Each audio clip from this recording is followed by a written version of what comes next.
नमस्कार, शेष क्लासेस में आप सभी का स्वागत है दोस्तों। चैनल पर पहली बार विजिट कर रहे हैं तो चैनल को सब्सक्राइब करने के साथ साथ बेल आइकन को प्रेस करना ना भूलें। दोस्तों, हिंदी जूनियर सेक्शन का पेडागोजी का वीडियो लेक्चर है दोस्तों, जिसमें आपके प्रीवियस ईयर क्वेश्चन है जो आपके सीटेट 2022 के लिए बहुत ही ज़्यादा महत्वपूर्ण होने वाले हैं। दोस्तों, मैक्सिमम क्वेश्चन आपकी प्रीवियस से ही फंसेंगे, ठीक है, इसीलिए दोस्तों ये सीरीज चला रहे हैं, ठीक है दोस्तों। तो वीडियो में लास्ट तक बने रहिएगा, ठीक है दोस्तों। दोस्तों वीडियो लेक्चर ये छठा वीडियो लेक्चर है, ठीक है। चलते हैं सीधे प्रश्न की ओर। पहला प्रश्न देखिए क्या कह रहा है, भाषा के संबंध में कौन सा कथन सही नहीं है। ए, भारत की भाषिक विविधता एक जटिल चुनौती है। बी, बहुभाषिकता बच्चे की अस्मिता का निर्माण करती है। सी, भाषाएं आपस में संपर्क संवाद करती हैं। डी, भाषागत विविधता एक समस्या है। बताना उसको राइट आंसर कौन सा होगा।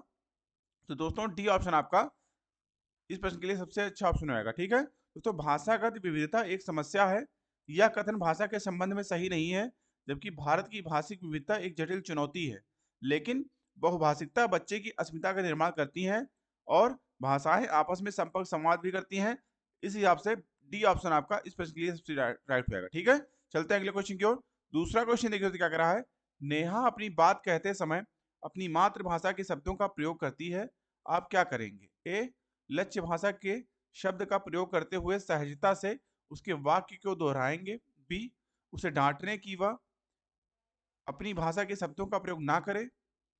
सी, उसे बताएंगे कि किसी शब्द विशेष को क्या कहते हैं। डी, उसे बताएंगे कि ये शब्द गलत है। बताना उसको राइट आंसर कौन सा होगा। तो दोस्तों इस प्रश्न के लिए आपका ए ऑप्शन बिल्कुल राइट हो जाएगा।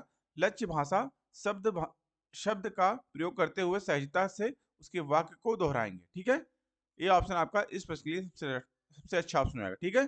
चलते हैं अगले क्वेश्चन की ओर। तीसरा क्वेश्चन देखिए तो क्या कह रहा है, भाषा की कक्षा में यह जरूरी है कि ए, भाषा की पाठ्य पुस्तक पर विशेष ध्यान दिया जाए। बी, बच्चे मानक भाषा में ही बातचीत करें। सी, भाषिक पृष्ठभूमि के आधार पर किसी को पीछे ना छोड़ा जाए। या डी, बच्चों की अधिक से अधिक परीक्षाएं ली जाएं। बताना उसको राइट आंसर कौन सा होगा। तो दोस्तों सी ऑप्शन आपका भाषिक पृष्ठभूमि के आधार पर किसी को पीछा ना छोड़ा जाए। सी ऑप्शन आपका इस प्रश्न के लिए सबसे अच्छा ऑप्शन होगा, ठीक है दोस्तों। चलते हैं अगले क्वेश्चन की ओर। चौथा क्वेश्चन देखिए क्या कह रहा है, उच्च प्राथमिक स्तर पर भाषा शिक्षण का उद्देश्य है। ए, व्याकरण के नियमों को कंठस्थ कराना। बी, भाषा की विभिन्न संरचनाओं को यांत्रिक अभ्यास कराना। सी, सभी साहित्यिक विधाओं में लेखन की कुशलता विकसित करना। या डी, भाषा की बारीकी और सौंदर्यबोध को समझने की क्षमता का विकास करना। बताना उसको राइट आंसर कौन सा होगा। तो दोस्तों डी ऑप्शन आपका इस प्रश्न के लिए सबसे अच्छा ऑप्शन होगा। दोस्तों उच्च प्राथमिक स्तर पर भाषा शिक्षण का प्रमुख उद्देश्य यह है कि बच्चों में भाषा की बारीकी और सौंदर्य बोध को समझने की क्षमता का विकास हो, क्योंकि जब तक बच्चे भाषा की बारीकियों को नहीं समझेंगे तब तक भाषा शिक्षण का उद्देश्य जो है वह पूर्ण नहीं होगा, ठीक है। तो डी ऑप्शन आपका इस प्रश्न के लिए सबसे अच्छा ऑप्शन आएगा। चलते हैं अगले क्वेश्चन की ओर। पांचवा क्वेश्चन देखिए क्या कह रहा है, भाषा शिक्षण में पाठ्य पुस्तकों की अतिरिक्त कौन सा सबसे कम प्रभावशाली है। ए, प्रश्नों के उत्तर लिखना। बी, संवाद अदायगी। सी, परिचर्चा करना। डी, घटना वर्णन करना। बताना उसको राइट आंसर कौन सा होगा। तो दोस्तों इस प्रश्न के लिए आपका ए ऑप्शन बिल्कुल राइट हो जाएगा, प्रश्नों के उत्तर लिखना, ठीक है दोस्तों। भाषा शिक्षण में पाठ्य पुस्तकों के अतिरिक्त प्रश्नों के उत्तर लिखना सबसे कम प्रभावशाली है, इसके अपेक्षाकृत संवाद अदायगी के, ठीक है, परिचर्चा करना एवं घटना वर्णन करना के, ठीक है। तो इस हिसाब से इसमें आपका ए ऑप्शन बिल्कुल राइट होगा, ठीक है दोस्तों। चलते हैं अगले क्वेश्चन की ओर। छठा क्वेश्चन देखिए तो क्या कह रहा है, हर व्यक्ति को मैंने ही सच्चाई दिखाई वाक्य पर चर्चा करने का उद्देश्य है।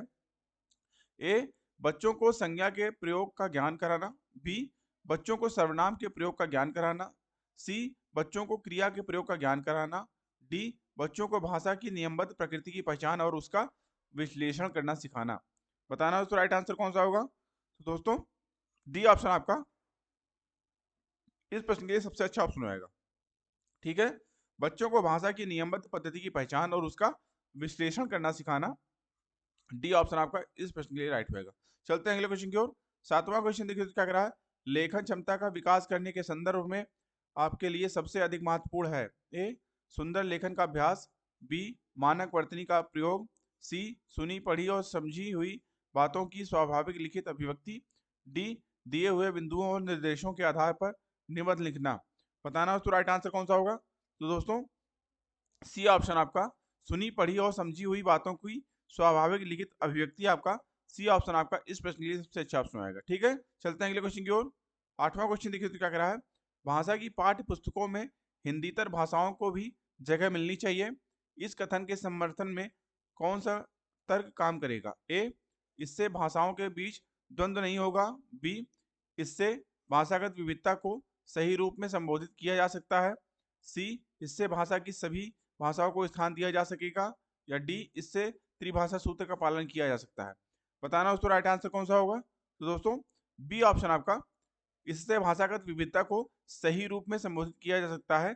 बी ऑप्शन आपका इस प्रश्न के लिए सबसे अच्छा ऑप्शन आएगा। ठीक है, चलते हैं अगले क्वेश्चन की ओर। 9th क्वेश्चन देखिए दोस्तों क्या कह रहा है, पूरक पठन सामग्री का उद्देश्य है। ए, भाषा की नियमबद्धता को सिखाना। बी, शिक्षक की सहायता से बच्चों को पढ़ाना सिखाना लिखाना। सी, द्रुत गति से पठन की योग्यता का विकास करना। या डी, सहपाठियों की सहायता से पढ़ना सिखाना। बताना दोस्तों राइट आंसर कौन सा होगा? तो दोस्तों सी ऑप्शन आपका इस प्रश्न के लिए बिल्कुल राइट ऑप्शन हो जाएगा। ठीक है, द्रुत गति से पठन की योग्यता का विकास करना पूर्ण पठन सामग्री का उद्देश्य है। ठीक है, चलते हैं अगले क्वेश्चन की ओर।